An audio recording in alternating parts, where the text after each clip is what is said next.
tu vas à l'hôpital, toi qui es médecin, tu dis, je sens qu'il y a des malades ici. Mais c'est normal de voir le péché à l'église. Pourquoi?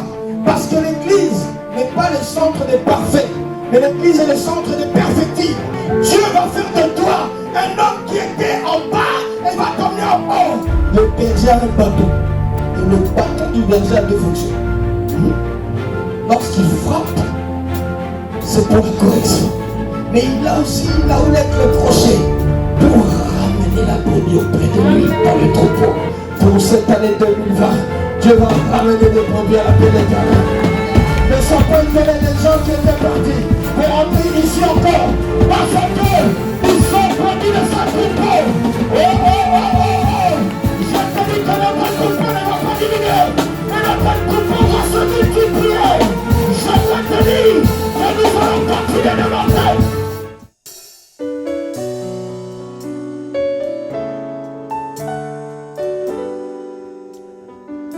Merci Jésus. Jésus ne change pas. La situation va changer, Jésus ne change pas. Il est toujours le même.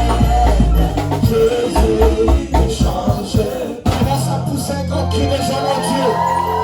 Un cri de joie d'un homme et d'une femme qui est victorieuse, Jésus. J'aimerais que je peux pousser les cris de joie.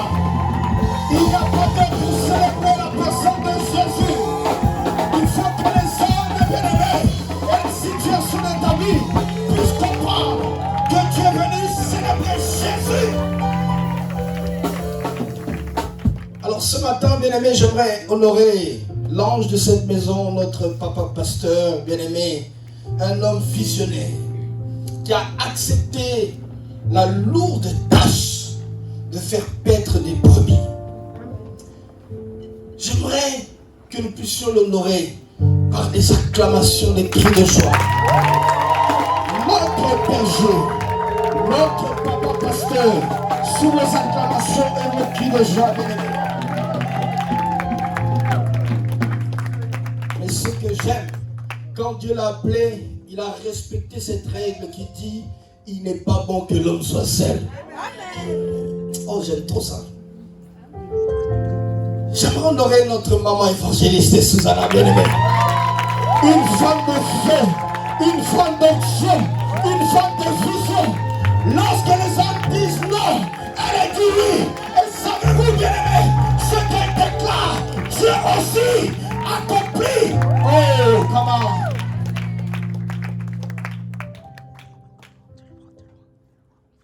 J'aimerais qu'on puisse honorer, bien-aimé, un homme qui m'est très cher dans ma vie. J'ai plusieurs frères. Eh oui. Mais j'en ai un. Non. Quand je l'écoute, je me dis, mais waouh, c'est incroyable. Et vous savez, ce n'est pas d'aujourd'hui que j'ai appris à l'écouter. Depuis déjà tout petit, il avait déjà cette semence. Aidez-moi à honorer l'homme de feu, l'évangéliste Prospère, s'il vous plaît. Non, j'aimerais que tu acclames au niveau de cette onction. Celui qui va acclamer un niveau élevé va recevoir l'onction de l'évangéliste Prospère sur sa vie. Ah, moi j'aime dire, hein, l'équipe de l'appel éternel, c'est une équipe imbattable. Ah, oui. Quelle est cette équipe où tu vois des Ronaldo, des Cristiano, des Messi? Ah non, Kylian Mbappé, il ne faut pas l'oublier quand même. Pour nous autres, les Parisiens, c'est une équipe imbattable. Sachez-le, bien-aimé, à l'église l'appel éternel, vous avez une équipe pastorale qui prie, qui jeûne, qui se casse la tête pour vous. Amen. Pourquoi? C'est notre responsabilité. Amen. Amen. J'aimerais que vous donniez un tonnerre d'applaudissements pour l'équipe pastorale, bien-aimé, pour tous les diaconats, bien-aimé, pour tous les diacres et diaconesses, pour tous les ouvriers de la paix de l'Éternel. Je n'ai pas fermé, tu peux nous joindre dans les ouvriers de la paix de l'Éternel.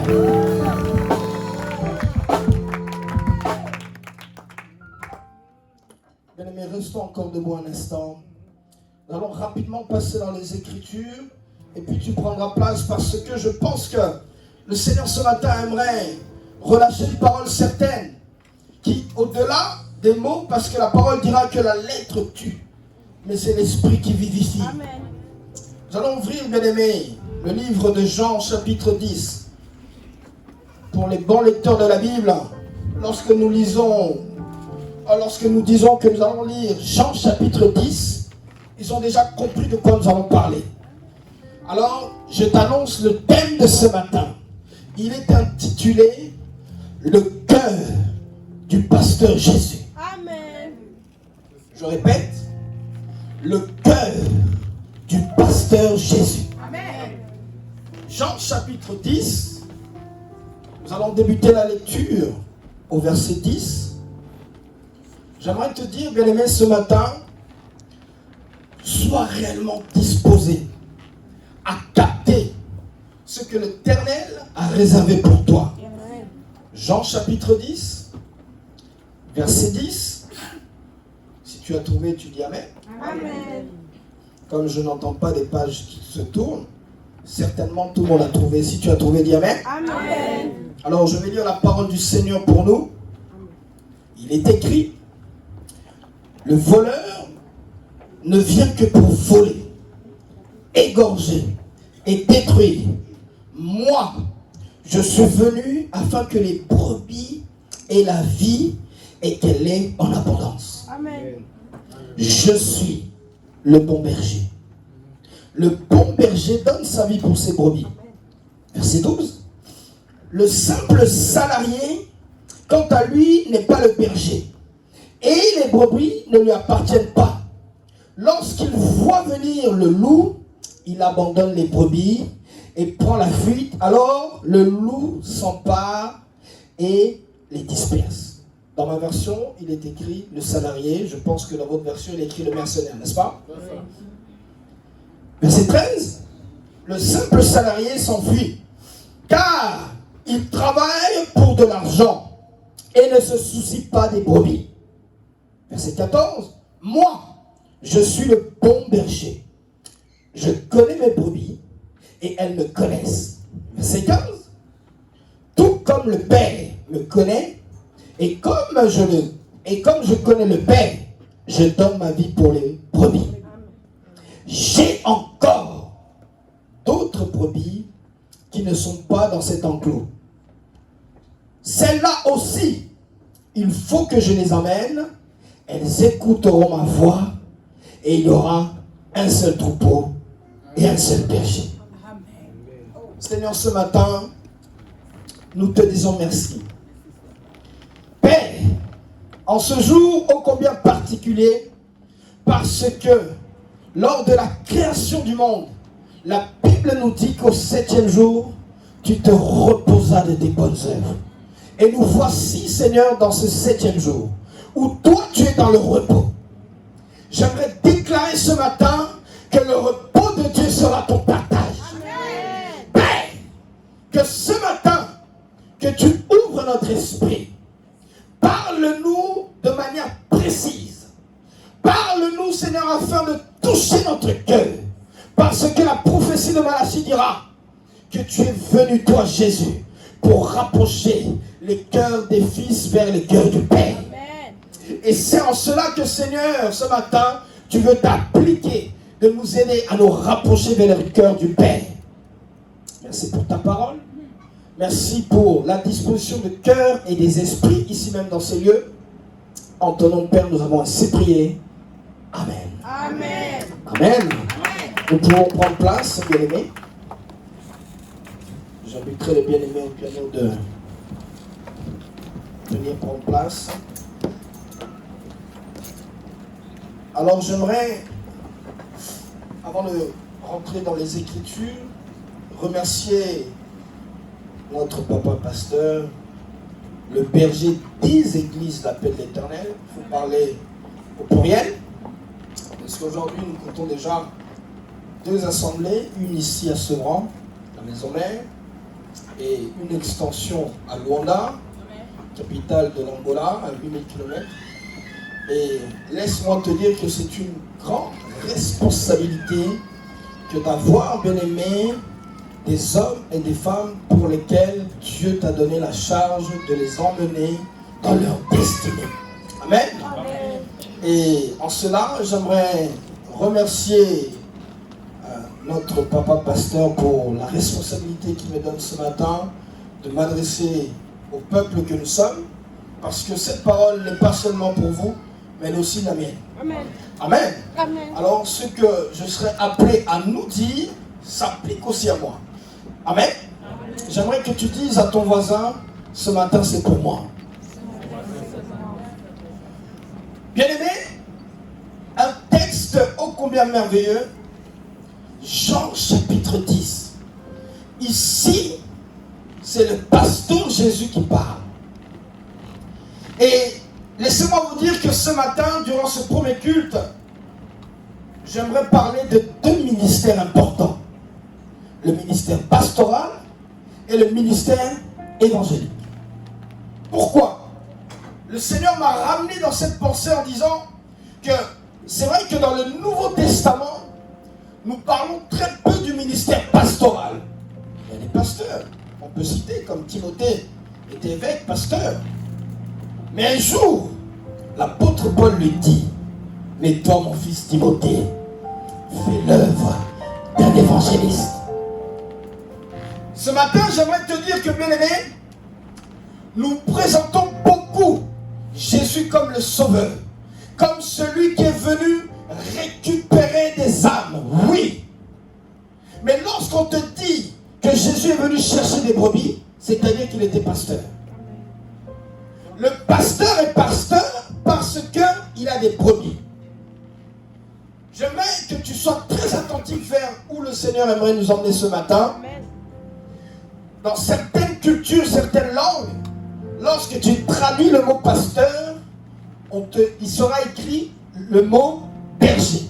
Par exemple, lorsque je lis le psaume 23, qui est mon texte préféré, ah oui, j'aimerais te dire que, bien aimé, tu dois avoir des lectures, un texte préféré. Par exemple, si Jésus revient maintenant et qu'il te dit, dans ma parole, qu'est-ce qui t'a le plus frappé? Il faut que d'un coup d'un seul, tu sois capable de citer une litanie de versets.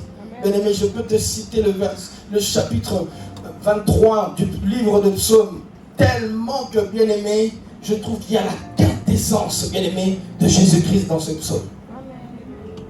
Alors, bien-aimé, le ministère pastoral est le ministère qui, quelque part, que l'on connaît le plus. Pourquoi? Parce que tout homme qui se consacre à Dieu, on dit qu'il est pasteur. Alors que Éphésiens chapitre 4, verset 11 nous dit, il a donné aux uns comme prophètes, docteurs, évangélistes, pasteurs. Et il faut comprendre que, bien aimé, les saints dons de Dieu pour l'Église, il est bien écrit dans Éphésiens 4, 11, que c'est pour le perfectionnement des saints. C'est-à-dire, quand toi tu viens à l'église, tu es un homme qui doit être perfectible. Bien-aimé, le ministère pastoral, aujourd'hui je vais me faire, bien-aimé, l'avocat du ministère pastoral. Parce que je pense que c'est une fonction qu'on a peut-être désacralisée. Pourquoi? J'aimerais dire d'entrée de jeu que le ministère pastoral, c'est le cœur de Dieu pour l'église. Ici, bien-aimé, dans le chapitre 10 de Jean, c'est Jésus qui parle. Et ce que j'aime, bien-aimé, c'est qu'aujourd'hui, dans nos églises, on a tous vu des ordinations de pasteurs, n'est-ce pas? Des évangélistes. Qui a déjà vu une ordination d'un prophète? D'un apôtre? C'est rare, hein? Très rare. Pourquoi? Parce que j'ai vu cela, d'ailleurs je l'ai vécu il y a quelques années quand j'étais en Angola. Un prophète avec qui on discutait, il m'a montré son passeport. Et ce qui m'a étonné, j'ai lu dans son passeport, il y avait écrit la fonction, le poste qu'il occupe. Chose étonnante, il était écrit pasteur. Mais je lui ai dit, mais tu es prophète. Pourquoi il n'y a pas écrit prophète? Il m'a dit non. Dans l'administration, tous celles et ceux qui travaillent à l'église, qui sont consacrés pour Dieu, ils ont trouvé un terme générique. Ils ont dit c'est des pasteurs. Alors que si Dieu lui-même a pris le soin de faire la distinction des 5 ministères, c'est qu'il sait que les 5 sont nécessaires et que les 5 doivent fonctionner chacun dans son couloir afin que le perfectionnement des saints puisse s'accomplir. Le ministère pastoral, bien aimé, a été, j'aimerais dire, subi beaucoup de coups. Mais j'aimerais te le dire, alors que nous sommes dans l'année de l'alliance des pères, sache que, bien aimé, nos pères, les patriarches, étaient des pasteurs. Pasteur qui veut dire berger, qui veut dire gardien d'un troupeau, qui veut dire qu'il avait la responsabilité de brebis. Abraham était pasteur. Isaac était pasteur. Jacob était pasteur. Et j'aimerais te dire pourquoi Dieu nous ramène, bien aimé, dans cette profonde méditation ce matin. C'est que tout simplement, j'aimerais nous parler des 5 caractéristiques, bien aimées, du ministère pastoral. Pourquoi? Parce que on comprend une chose. C'est vrai que par moments dans la Bible, lorsqu'on lit Jean chapitre 4, on voit que Jésus fonctionne comme un prophète.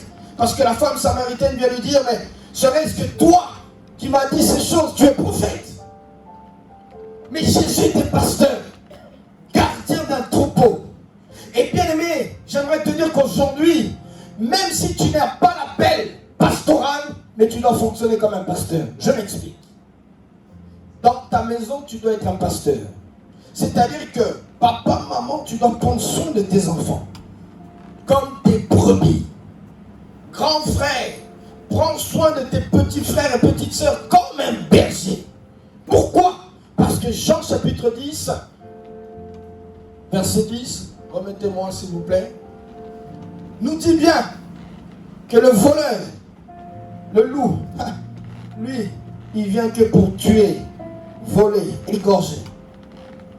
Et bien aimé, dans les temps difficiles que nous sommes en train de vivre, j'aimerais te dire, l'Église a besoin de pasteurs. Un homme qui est un don de Dieu pour l'Église et qui prendra soin des brebis. Le pasteur Jésus avait un cœur. Et j'aimerais, bien aimé, commencer par la première caractéristique, bien aimé. Verset 11. Je suis le bon berger.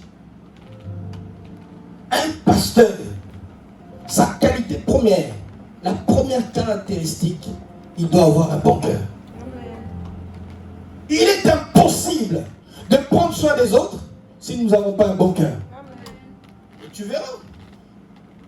Pendant cette méditation, le Seigneur m'a donné une réponse. Je me suis dit, c'est incroyable.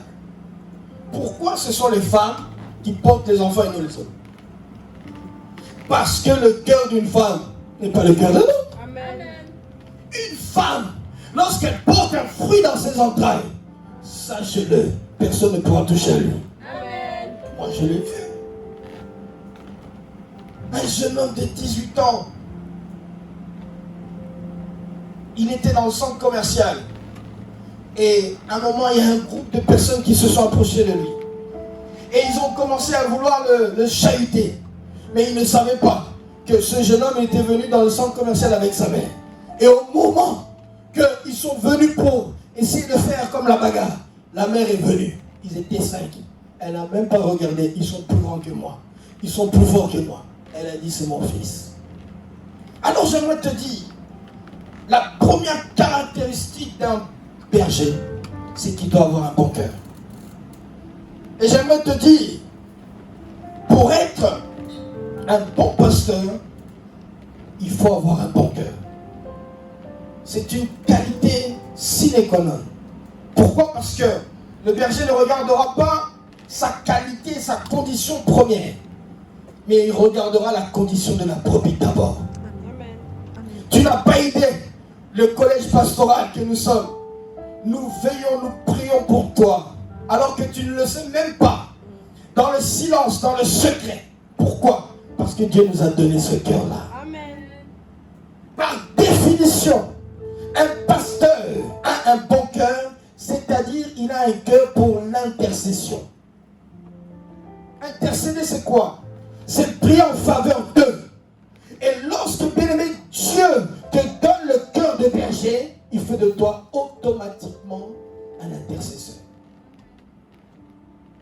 Nous poursuivons. Mettez-moi le texte. Ne bougez pas, s'il vous plaît. Le texte. Et ce qui est important, bien-aimé, à saisir, c'est que par la suite, le Seigneur nous dit, verset 11, nous descendons, s'il vous plaît. Ne bougez pas au texte, j'en ai besoin. Le bon berger donne sa vie pour ses brebis. C'est-à-dire que, bien aimé, ici le pasteur Jésus dit que le berger est capable de risquer la mort pour ses brebis. Aujourd'hui, tu diras, mais on n'a plus besoin. Jésus a déjà tout payé à la croix. Est-ce que les pasteurs aujourd'hui vont devoir encore monter à la croix? Non. C'est pas de cela que je veux parler. J'aimerais te parler de donner sa vie de quelle manière? Nous gênons pour toi. Nous prions pour toi. Par moment même, nous sommes devenus des éducateurs. Moi qui vous parle, combien de bulletins scolaires je suis allé chercher à la place des parents? Par moment, nous devenons des assistants sociaux. Combien de fois j'ai été récupérer des jeunes dans des commissariats? Moi-même. Pourquoi? Parce que nous donnons notre vie pour les brebis. Nous donnons notre sommeil. Nous acceptons de ne pas dormir toute une nuit pour une seule âme. J'aimerais te dire une chose. Si le pasteur Jésus serait en 2020, s'il fallait aller à la croix pour sauver une seule âme, une seule, il l'aurait fait. Amen. Pourquoi? Il était capable de dire, ne fût-ce que pour une seule âme, je le ferai. Amen. Capable de donner sa vie. C'est-à-dire d'endurer l'épreuve, les sacrifices, bien-aimés. Pourquoi? Parce que Dieu nous a donné ce cœur-là. Oh, je me rappelle, quand papa dit, l'église va commencer. Aïe, aïe, aïe, aïe, aïe, aïe. Moi, j'ai commencé à dire, mais Seigneur, c'est quoi cette affaire?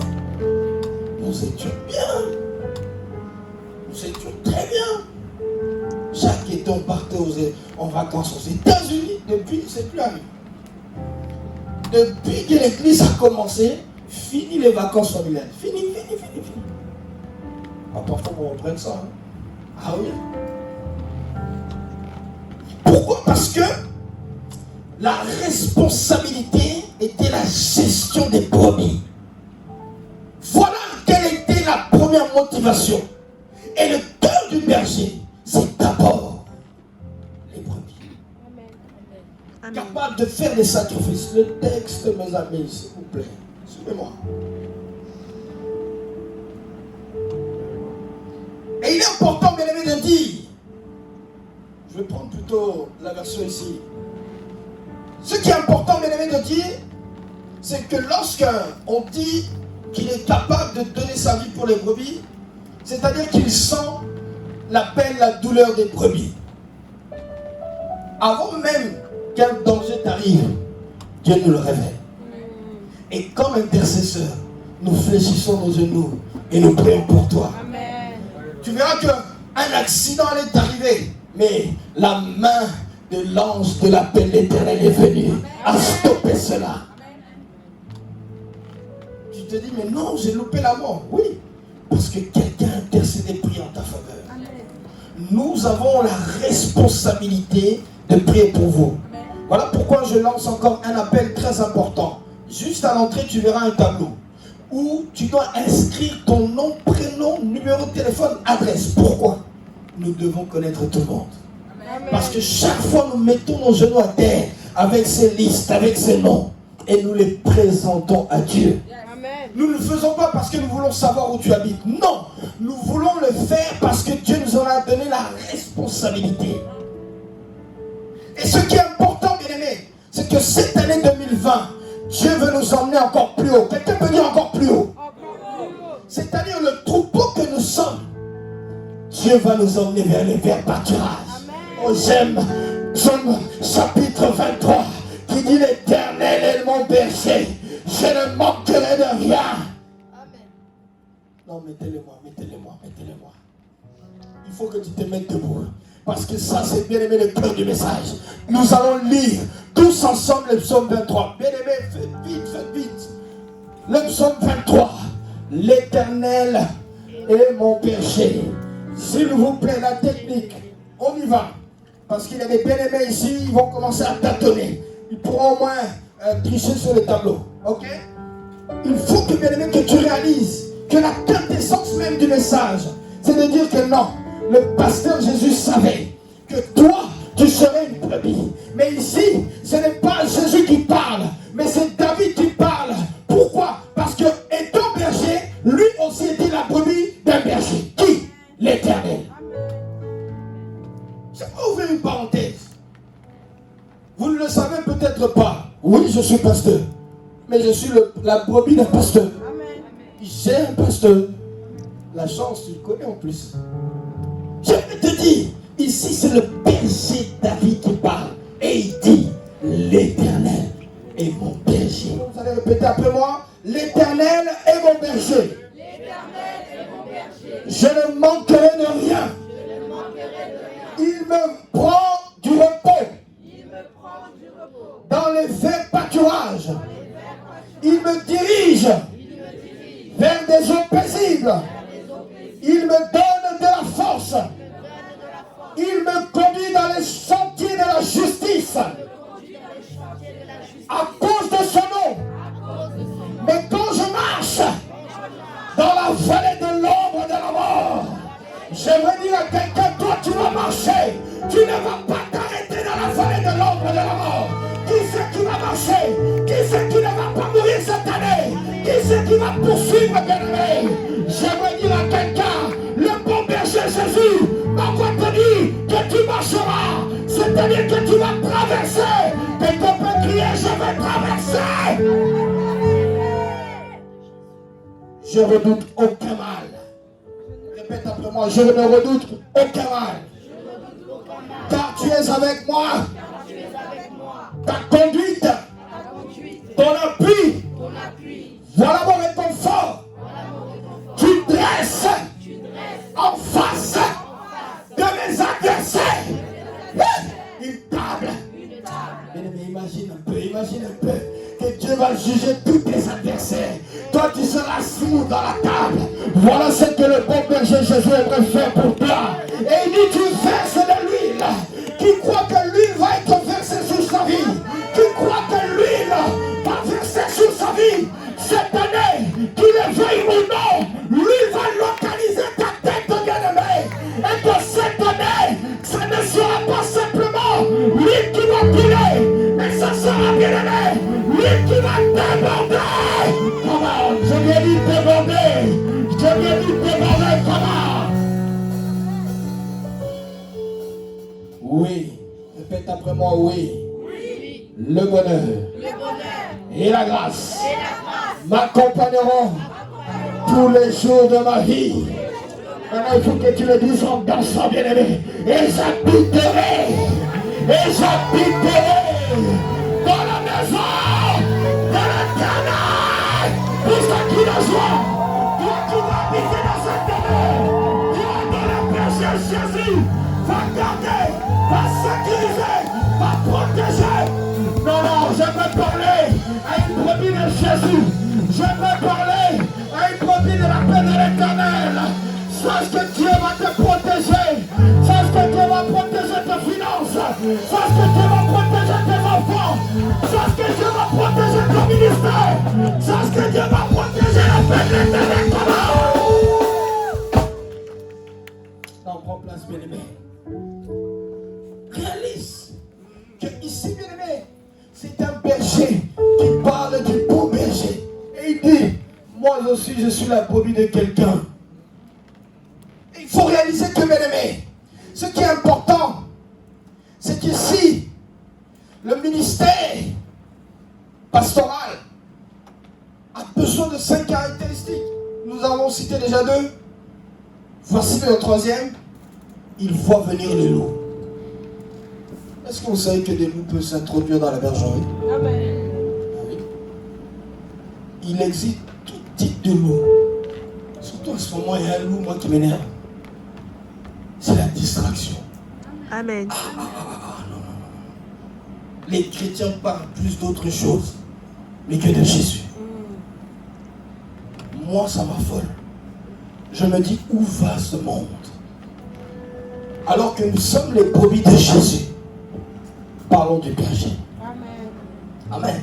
Amen. Dis à ton voisin, parle de Jésus. Parle de Jésus. Tout le temps. En tout temps. À tout le monde. À tout le monde. C'est important, bien aimé. Il y a des loups. Des loups qui veulent venir dans la bergerie. Pourquoi? Pour faire disperser le troupeau. Le pasteur rassemble. Le pasteur réunit. Le berger veut prendre toutes ses brebis pour en prendre soin. Moi, il y a des prophéties qui m'énervent. Un serviteur qui vient dans une église et il va commencer à dire je sens le péché ici. C'est pas une prophétie. Quand tu vas à l'hôpital, toi qui es médecin, tu dis je sens qu'il y a des malades ici. Mais c'est normal de voir le péché à l'église. Pourquoi? Parce que l'église n'est pas le centre des parfaits, mais l'église est le centre des perfectibles. C'est-à-dire, Dieu va faire de toi un homme qui était en bas et va t'emmener en haut. Un homme qui était dévalué et va te donner de la valeur. Une fois que la société est relâchée et Dieu te positionne en fin de valeur, j'aimerais dire que Dieu va te perfectionner. Parce que Dieu dans la bergerie, qui le veuille ou non, tout sera perfectible. En grec, perfectible, c'est katartizo, qui veut dire réparer. Je sens que Dieu va te réparer cette année. Je sens que Dieu va te réparer. Pourquoi? J'aimerais dire une chose. Chaque appareil a son constructeur. Et comme nous sommes l'appareil de Dieu, nous revenons vers le constructeur. Et sachez-le, toi Dieu va te réparer parce qu'il est ton créateur. Je crois que tu le dis amen. Cette année, qu'il ne veuille pas, Dieu va te réparer. Qu'il ne veuille pas, Dieu va te positionner à un niveau plus élevé que tu n'étais auparavant. Je vais dire cette chose qui est importante. L'église de la fin des temps doit être révélée. Si tu vois un loup, dis du loup, vaudrait mieux pour toi que tu partes. Pourquoi? Parce que si loup tu restes ici, le berger a un bâton. Amen. Et le bâton du berger a deux fonctions. Lorsqu'il frappe, c'est pour la correction. Mais il a aussi là où est le crochet pour ramener la brebis auprès de lui dans le troupeau. J'aimerais annoncer une prophétie pour cette année 2020. Dieu va ramener des brebis à l'appel éternel. Ne sois pas étonné des gens qui étaient partis pour rentrer ici encore parce qu'ils sont brebis de sa troupeau. Oh, oh, oh, oh, oh. Je te dis que notre troupeau ne va pas diminuer, mais notre troupeau va se multiplier. Je te dis que nous allons continuer de monter. Ce n'est pas une prophétie de Dieu qui a le péché à l'église. C'est comme pour s'étonner qu'il y a des malades à l'hôpital. L'église n'est pas le centre des parfaits, mais des perfectibles. Ce que Dieu va réparer. Et j'aimerais encore poursuivre partir avec la quatrième caractéristique. C'est que les brebis connaissent le berger. Ah oui, laisse-moi te parler de l'Éternel, ta bergerie. C'est-à-dire qu'il y a déjà 15 ans cette année. Ouf, 15 années. Est-ce que tu peux pas acclamer pour ces 15 années? Oui. Il y a des ministères qui naissent, qui font 1 an et qui meurent. Et nous arrivons à la 15e année. Laisse-moi te dire, même si tu n'étais pas là à la première année, même quand tu t'accroches à cette 15e année, le Dieu de cette bergerie te bénira cette année. Le Dieu de cette bergerie te bénira. Le berger connaît ses brebis. Par moments, tu comprends pas trop. Lorsque tu nous appelles et qu'on te dit, mon fils, ma fille, non, reste calme. Et tu te dis, mais il ne voit pas l'urgence de mon problème. Mais le cœur du berger, c'est qu'il est révélé. Avant même que tu vois la souffrance en toi, Dieu nous l'a déjà montré. Nous avons déjà fléchi nos genoux à terre et nous avons déjà intercédé en ta faveur en se disant, Seigneur, tu ne vois pas cette maman, elle souffre pour aller au travail. Seigneur, accorde-lui le permis de conduire.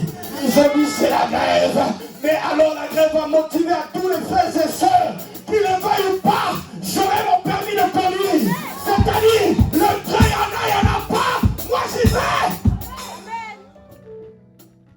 Lorsque toi tu es en train de te dire, je vais passer les examens, je ne suis pas le major de ma promo. D'ailleurs, c'était dur pour arriver jusqu'à là. Nous disons, Seigneur, voici ma fille, voici mon fils. Donne-lui ce diplôme. Amen. Pourquoi? L'appel éternel n'est pas une église au rabais, mais c'est une église qui compte des notables. Oui, oui, oui. Amen. Il y a des banquiers dans cette église. Amen. Oui, oui, oui. Il y a des futurs avocats dans cette église. Il y a des infirmiers dans cette église. Il y a des premiers ministres qui vont sortir d'ici. Il y a des présidents qui vont sortir d'ici. Il faut que tu réalises que, bien aimé, dans l'église, il y a tout le monde. Regardez l'église de Jésus. 12 membres, des pécheurs, des collecteurs d'impôts. Et surtout, même un voleur, un kleptomane, trésorier de la caisse de Jésus. Mais il était là. Dans l'église de Jésus, il y a tout le monde. C'est pour ça que j'aimerais dire, ne condamne pas les frères et sœurs qui arrivent dans une condition un peu étrange à l'église. Ils sont perfectibles. C'est-à-dire qu'ils vont changer. Dieu va les transformer. Alléluia. Pourquoi? Parce que ce qui est important, c'est que le berger connaît les brebis. Lorsqu'il est en contact d'une brebis, il a toujours la bonne parole. Vous verrez qu'il y a des prédicateurs qui sont plus efficaces dans les rendez-vous one-to-one que lorsqu'il est dans la prédication. Pourquoi? Parce que dans le rendez-vous, seul à seul, il sait que je dois donner la bonne parole pour cette brebis. Amen. Souvent quand nous parlons ici, nous parlons à la masse. Certains captent la révélation et certaines personnes se disent non, ça c'est pas pour moi. Mais lorsque le berger est seul à seul avec sa brebis, il tape jamais à côté. Ça va tout droit. Amen. Pourquoi? Parce que, comprends une chose, Jésus est le bon berger. Amen. J'aimerais qu'on redonne les lettres de noblesse à ce ministère pastoral.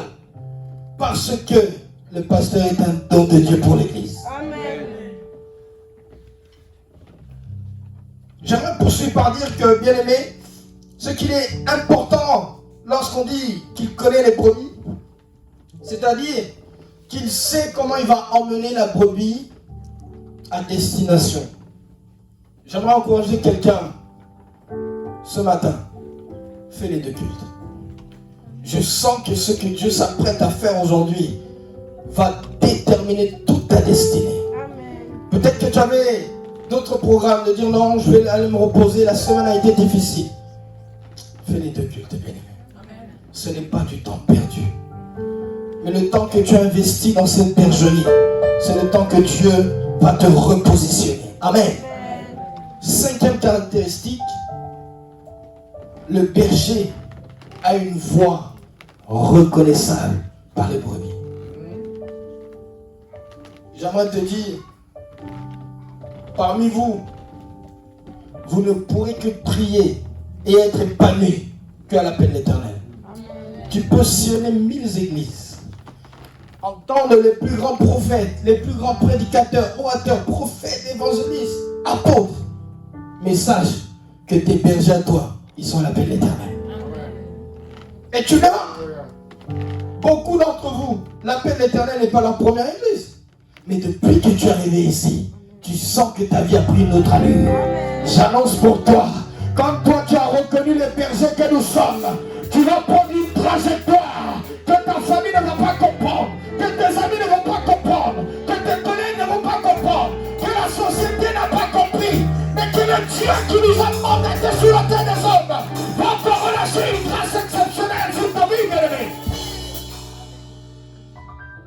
Le berger Jésus, un jour, à Samarie, il dit à son église, vous, allez me chercher à manger dans la ville. Moi, je reste au puits. Et il a vu une humble femme venir dans le puits à une heure compliquée où les femmes n'allaient pas au puits. Et le berger Jésus lui a dit, femme, où est ton mari? Et cette femme a commencé à t'étonner. Et Jésus a commencé à lui dire, ok, donne-moi de l'eau. J'aime Jésus, cet homme extraordinaire. Le Seigneur m'a expliqué en disant que cette femme n'avait pas compris que Jésus était l'eau vive. Mais l'eau que cette femme pensait que Jésus lui demandait, c'était l'eau du puits. Mais écoute cela, l'eau de Jésus, c'est la prophétie. Amen. Et écoutez comment l'eau a commencé à se déverser. Quand Jésus lui a dit, tu as eu 5 maris et tu en as un à la maison. Mais celui que tu vois, c'est le 7e homme. J'aimerais te dire que cette année, tu vas rencontrer le 7e homme. Celui qu'on appelle Jésus. Et celui-là, il va te donner de l'eau. Là, c'est la prophétie. J'annonce comme prophète cette année que l'eau de Jésus va te rencontrer. Ça, c'est l'eau que cette femme qui était une prostituée. Lorsqu'elle a rencontré le vive Jésus, elle est devenue la plus grande évangéliste. Elle a gagné toute la Samarie. Elle a gagné toute la Samarie. Tu gagneras toute ta famille. Parce que tu es venu au puits. Tu as parlé au berger. Tu gagneras ton quartier.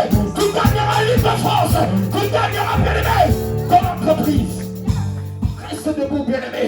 J'aimerais te parler rapidement du ministère évangéliste, bien-aimé. Pourquoi? Parce que le berger Jésus savait parler comme un évangéliste. Il savait qu'il était le Dieu de la collectivité, mais d'abord de l'individu. Pourquoi? Lorsqu'il gagne un individu, il va gagner la collectivité. J'aimerais te dire, comme Jésus t'a gagné, il gagnera ta famille. Comme Jésus t'a gagné, il gagnera cette île de France. Comme Jésus t'a gagné, il gagnera ce roi pour toi. J'aimerais dire quelque chose. Le ministère évangéliste, bien-aimé, n'est pas le rez-de-chaussée des 5 ministères, non. Un évangéliste n'est pas le petit frère du pasteur. C'est drôle, c'est vrai qu'ici que nous, on a l'évangéliste prospère, c'est le petit frère du pasteur de nous, mais non. L'évangéliste, c'est un ministre d'autorité. J'aimerais te dire, les grands réveils de ce monde ont commencé par les évangélistes. Quand je vois Rénal Banquet qui est parti, c'était un bon évangéliste. Quand je vois Billy Graham, c'était un évangéliste. Pourquoi? Parce que Dieu, en cette fin d'année, en cette ère de fin des temps, il ne va relâcher une ancienne évangéliste. Pourquoi? Il est temps que les évangélistes s'élèvent. Cette année, nous allons reprendre les campagnes d'évangélisation. Cette année, nous irons dans les cars, dans les métros. Pourquoi? Parce que nous sommes évangéliques. Nous sommes l'église évangélique, l'appel d'éternel. C'est-à-dire, nous avons le mandat de l'évangélisation. Tu crois qu'il a le mandat de l'évangélisation? Si tu crois que tu as le mandat de l'évangélisation, commence à coucher sur le zone entier. Écoutez, j'aimerais t'annoncer une ère de temps que Dieu veut pousser. Il va réveiller des puissants évangélistes. Amen. Pourquoi? J'aimerais dire, quand Dieu dépose le manteau sur quelqu'un, il fait que l'onction, lorsque cet homme part, il faut qu'elle localise encore d'autres personnes. Nous avons vécu le départ de Billy Graham. Nous avons vécu le départ de Rénal Banquet. Je te parle de ces deux hommes. Ils n'ont pas gagné des centaines de personnes, mais des millions d'âmes. Amen. Rénal Banquet, dans une croisade, il a gagné 1 million d'âmes. Une seule croisade. Alors, j'aimerais t'expliquer. 1 million d'âmes, c'est beaucoup. Amen. Dans toutes les langues, c'est beaucoup. En coréen, en franc, en mina, tout ce que tu veux. 1 million d'âmes, c'est beaucoup. J'aimerais que tu lèves tes mains au ciel. Parce que nous allons relâcher l'onction de Rénal Banquet ici. L'onction de Billy Graham ici doit te localiser. Parce que j'aimerais te dire que les évangélistes, ce sont comme des chiens de chasse. C'est-à-dire avant que les chasseurs arrivent, allons prendre le terrain. Nous allons prendre le terrain. Nous allons aller évangéliser. Lève les mains là où tu es. J'aimerais que tu commences à prier. J'aimerais que tu commences à déclarer. Prie en langue là où tu es. Je te dis que l'onction évangélique va te localiser. Nous ne sommes pas un troupeau qui va diminuer. Mais nous sommes un troupeau qui va monter. Prie l'onction. De l'onction de Billy Graham te localise.